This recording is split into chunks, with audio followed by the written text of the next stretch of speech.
축변형에 대해서 알아보는 시간을 가지겠습니다.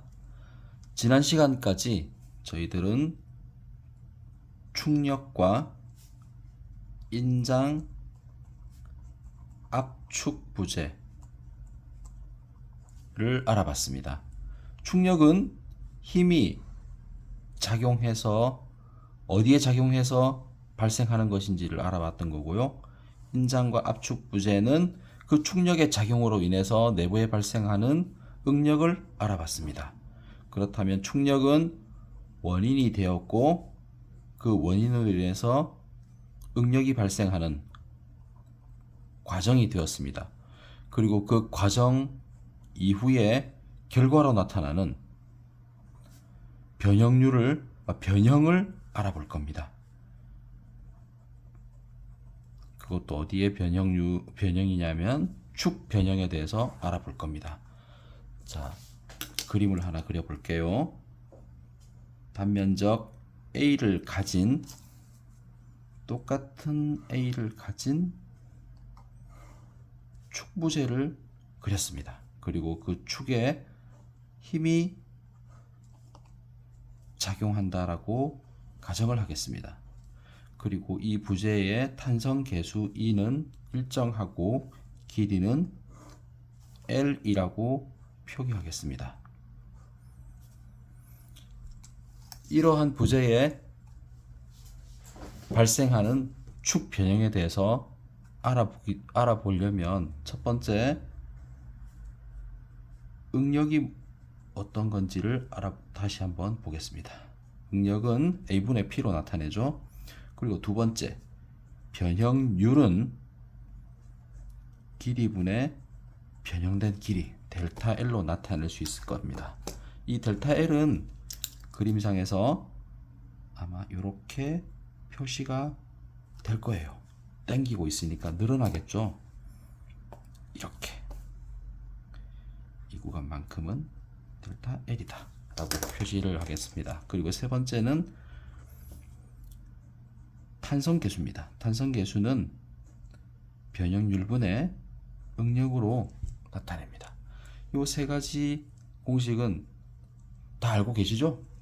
자, 이거를 이제 살짝 조합을 해 보겠습니다. 여기는 3번을 먼저 가져와 볼게요. 가져와 보면 탄성계수는 변형률분의 응력. 응력은 이렇게 돼 있죠. 자, 이거 다시 써 볼게요. 변형률분의 A분의 P 이렇게 나타낼 수 있을 겁니다. 그리고 이 변형률은 여기에 다시 정의되어 있죠. 한번 또 적어 볼게요. 잘못 적었네요. 델타 L에 A에 P에 L 이렇게 되겠네요. 자, 공식이 얘랑 얘로 나왔습니다. 그럼 최종적으로는 얘를 바깥쪽으로 빼줄 겁니다. 안으로 넣을 거고요. 그러면 변형은 이 A분의 PL로 나타낼 수 있습니다. 굉장히 단순하죠. 자, P는 하중, L은 길이, E는 탄성계수, A는 단면적이 됩니다. 자, 여기서 잠깐 이해를 하고 넘어갑시다. 하중이 커지거나 길이가 길어질 경우에는 분자에 있죠. 변형이 커집니다. 하중과 길이가 커지면 변형도 커집니다. 탄성계수와 단면적이 커진다면 변형은 적어집니다. 분모에 있는 이 탄성계수와 단면적은 변형에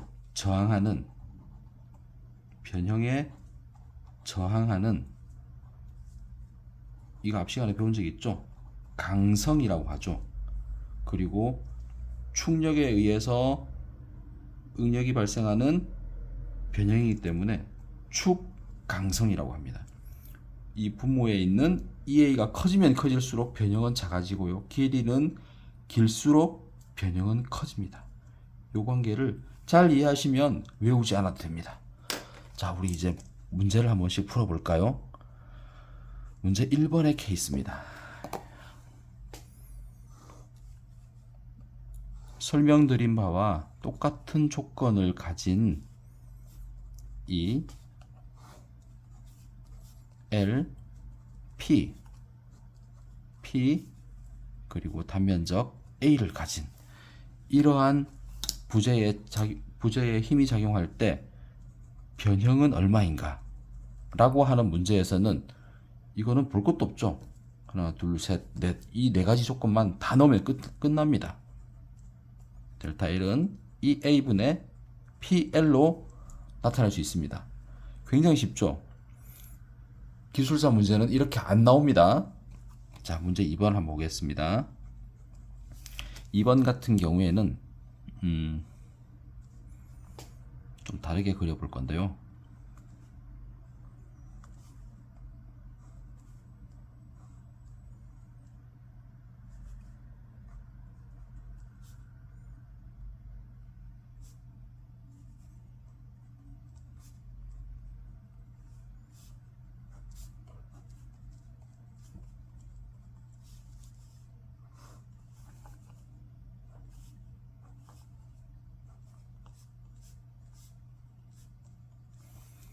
이렇게 단면적이 변하게 되는 두 구간에 대해서는 어떻게 변형을 구할 것인가? 여기서는 부재가 분할되어 있죠. 그리고 여기 각각의 탄성계수를 2라고 할 때 공통되는 부분은 2와 하중밖에 없습니다. 길이가 다르고 면적이 다릅니다. 이럴 경우에는 나누어서 더하면 됩니다. 어떻게? 나누어서 더한다. 그러면 변형은 여기서 발생하는 변형을 델타 L1, 여기서 발생하는 변형을 델타 L2라고 할 때 전체 변형은 델타 L1 플러스 델타 L2가 되죠. 그러면 델타 L1은 다시 한번 써봅시다. 델타 L1은 여기에 있는 탄성계수, 길이, 단면적, 하중 그대로 적어주면 됩니다. A1에 P에 L1 그렇죠? 자, 이제 델타 L2를 구할 때는 여기 있는 탄성계수, 길이, 하중, 단면적을 적어주면 됩니다.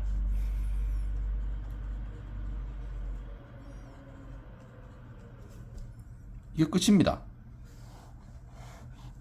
단순하죠? 자, 세 번째 케이스 한번 볼게요. 세 번째 케이스는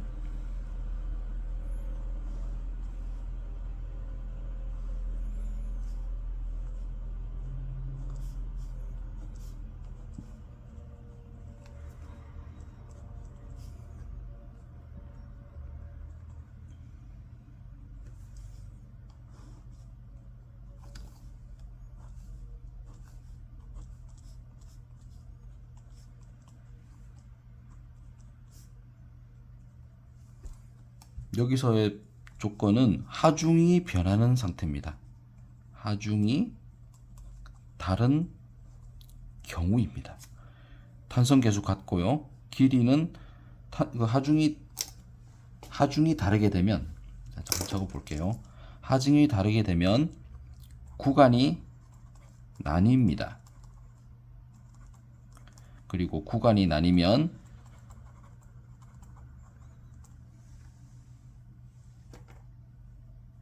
길이별로 따로 계산해서 더합니다.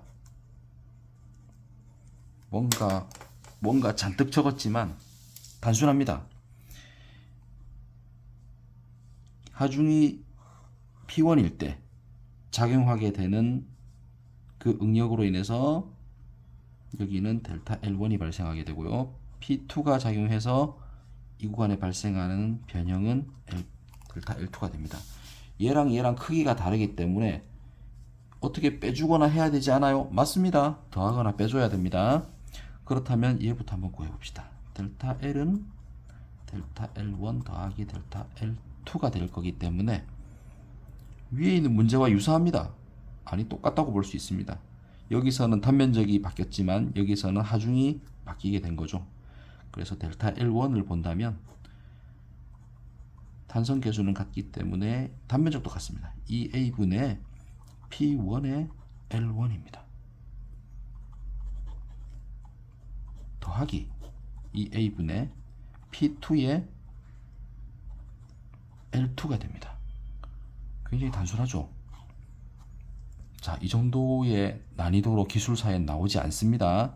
기술사 시험에는 이런 난이도 안 나옵니다. 여러분들 이것만 주구장창 보고 있으면 안 돼요. 자, 넘어갑시다. 기술사는 응용과 조합입니다. 이제 기술사 시험에는 어떻게 나오는지를 한번 볼게요. 기술사의 경우, 자, 어떻게 나오냐면 문제 4번입니다. 4번은 조금 다르게 그림을 그려야 돼서요. 느낌이 팍 오죠? 단면적의 변화부터 벌써 눈에 확 뜨입니다. 여기가 A0이고 여기가 A1일 때, 그리고 하중이 축으로 작용을 합니다. P 하중이 축으로 작용하게 되고요. 그리고 여기에 전체가 L인데 탄성 계수는 E라고 합니다. 그런데 이 안쪽에 어딘가에는 X만큼 떨어진 위치에는 여기 AX라고 하는 것이 정의되어 있는 문제들이 기술사 수준에서는 나오게 됩니다. 즉 단면적이 계속 변하는 경우가 되겠습니다. 이 경우에는 절대로 하지 말아야 될 것이 평균 내면 안 됩니다. 이쪽에 있는 A0와 A1을 더해서 나누기, 절대로 이렇게 하지 마세요. 기술사 문제 평균 내는 건 없습니다. 이때 필요한 것이 무엇이냐면, 첫 번째, X만큼 떨어진 위치에 있는 AX의 정의가 필요합니다. 문제에서 AX의 정의가 나와 있는 경우가 있습니다. 그대로 쓰면 됩니다. 만약에 주어진 AX의 정의가 없다면 직접 수험자가 정의를 해야 됩니다. 그리고 두 번째는 이 정의에 의해서 적분을 합니다. 이해되시죠? 그렇다면 지금 여기서는 상수와 변수를 좀 찾아야 되는데요. 자, 변수가 무엇인가요? A죠. 상수는요? 변하지 않는 것은 P와 L과 E죠. 그렇다면 쉽게 구할 수 있습니다. 델타 L은 이 A분의 PL이라고 했죠. 그 중에서 상수는 P였기 때문에 이걸 어떻게 구하냐? 자, 인테그랄 0에서부터 L까지 E와 미안합니다, 여러분. P가 아니었습니다. 상수는 P와 L과 E가 맞는데요. 변수가 A죠. 한참 말하다 보니까 제가 착각을 했습니다. 변수는 A입니다. 그러면 E에다가 상수를 그대로 적어줄게요. E와 P와 L은 적을 필요가 없죠. 제가 실수 많이 합니다. 자, 여러분 저처럼 하면 큰일 납니다. 자, A에 X에 dx 이렇게 구하셔야 됩니다. 나눌 수 없으면 변수를 고려해서 적분을 해야 됩니다. 이렇게 틀리는데 믿을 수 있겠습니까? 자, 다음 문제 보겠습니다. 문제 5번. 문제 5번의 경우에는 단면적이 일정하고 길이가 일정한데 하중이 다르게 정의되는 경우입니다.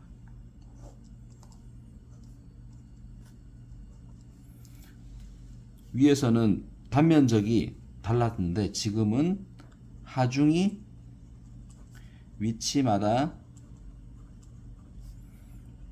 변하는 경우입니다. 이 경우에도 절대 하중 평균 내면 안 됩니다. 하중을 평균해서 하는 건 없습니다. 이 경우에는 역시나 마찬가지, 위에가 마찬가지로 상수와 변수를 확인해 주는데 지금 나오는 변수는 하중이죠.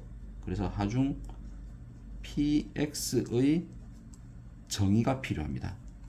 px는 무엇이다라고 문제에 제시되는 경우가 있고, 그렇지 않다면 직접 수험자가 정의를 해야 됩니다. 두 번째는 역시나 적분이 되겠죠. 이 경우에 적분을 하게 되면 델타 L은 대를 0에서 L까지 변수가 어떤 것일까요? P였죠. 이 A분의 Px의 dx, 이게 문제의 정답이 됩니다. 자, 이제 마지막 케이스 한번 볼까요? 마지막 케이스는 역시나 변수의 조합입니다. 아까 기술사 문제는 응용과 조합이라고 했잖아요. 이 문제 4번과 5번의 조합이라고 생각하시면 됩니다. 이 경우에 여기가 A1, 이쪽이 A0. 하중도 다르게 정의되어 있고요. 삽도를 짧은 시간에 그리려고 하니까 자꾸 이상해집니다. P의 X로 정의가 되고, 여기도 P의 X로 정의가 되고, 이쪽의 단면적은 까지 X일 때 단면적은 AX로 정의되어 있는 이런 조합형 문제가 있습니다. 여기서 변수는 하중, 그 다음에 면적, 이 두 개가 변수가 됩니다.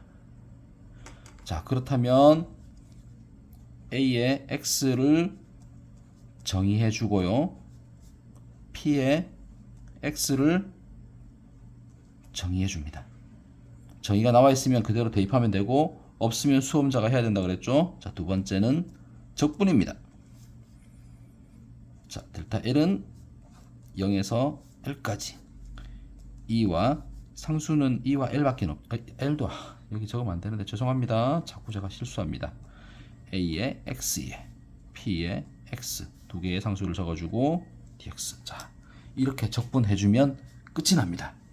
기술사 시험에는 이러한 유형들이 나오게 됩니다. 그리고 면적이 바뀌는 경우, 하중이 바뀌는 경우, 조합된 경우도 있지만 온도가 더해진 경우, 그리고 부재가 복합된 경우까지 여러 가지 경우들이 합해질 수 있습니다.